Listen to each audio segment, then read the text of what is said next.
शिव जी कभी सती जी से चर्चा नहीं करते हैं, इसीलिए उनको बोले कहा गया है कि खुद की पत्नी को नहीं बताया कि तुम्हारे बाप ने मेरी इतनी बेइज्जती कर दी। किसी भी दामाद का कोई ससुर अपमान कर दे भरी सभा में, तो दामाद अपनी पत्नी को तो कभी नहीं छोड़ेगा, उसको तो जरूर खरी खोटी सुनाएगा कि तुम्हारे बाप ने भरी सभा में मेरे इस तरह से बात की। लेकिन शिव जी सती जी से कभी चर्चा नहीं करते और उनको ये बात मालूम ही नहीं पड़ती अगर एक घटना न घटी होती तो। एक बार विमानों की भीड़ जाते हुए देख करके और सती जी ने शिव जी से पूछ दिया कि प्रभु ये सारे देवी देवता अपने अपने विमान में बैठ करके जा रहे हैं, कहाँ जा रहे हैं? तो भगवान ने कहा आपके पिता के यज्ञ में सम्मिलित होने के लिए। सती जी कहती हैं आप पिता के यज्ञ में सम्मिलित होने के लिए ये सारे देवी देवता जा रहे हैं, पर ना आपको निमंत्रण आया न मुझे, ऐसा क्यों? तब जाके तो ब्रह्मा के सभा के उस घटना को एक वाक्य में शिव जी सती जी को बता देते हैं।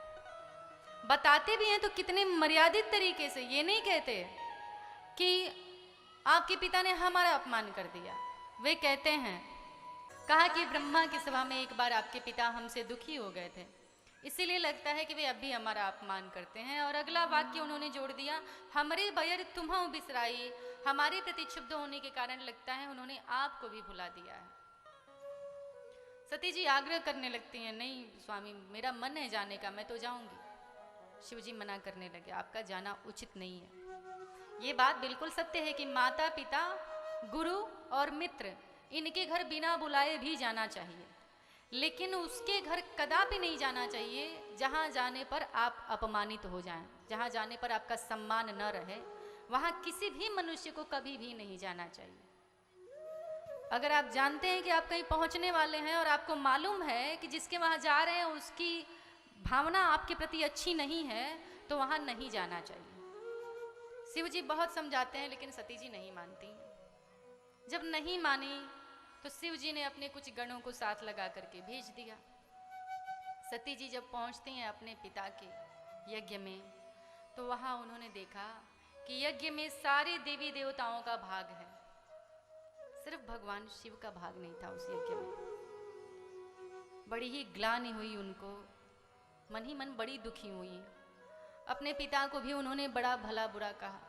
सारे संत ऋषि जो बैठे थे उस यज्ञ में सभी को फटकारने लगी कि ये जितने लोग मेरे पति के अपमान में सम्मिलित हुए हैं ये सभी भली भांति पछताएंगे, और ये मेरा शरीर जो मेरे पिता के शरीर से प्राप्ति हुई है जिस शरीर की, इस शरीर को अब मैं नष्ट करूंगी। ये शरीर लेकर के मैं शिव जी के समक्ष नहीं जा सकती।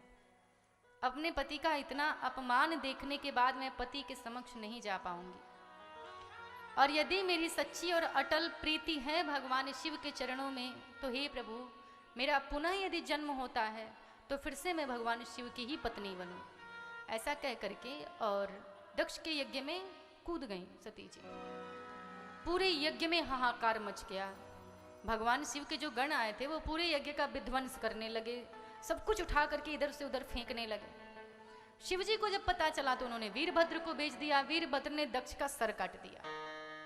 अब पूरे यज्ञ में हाहाकार मचा, सारे संत ऋषि सब एकत्रित हो गए, सारे देवी देवता एकत्रित हो गए। सारे लोग मिल करके निर्णय किए कि अब शिव जी प्रसन्न होंगे तभी कुछ हो पाएगा। सभी लोग हाथ जोड़ करके शिव जी की वंदना करने लगे।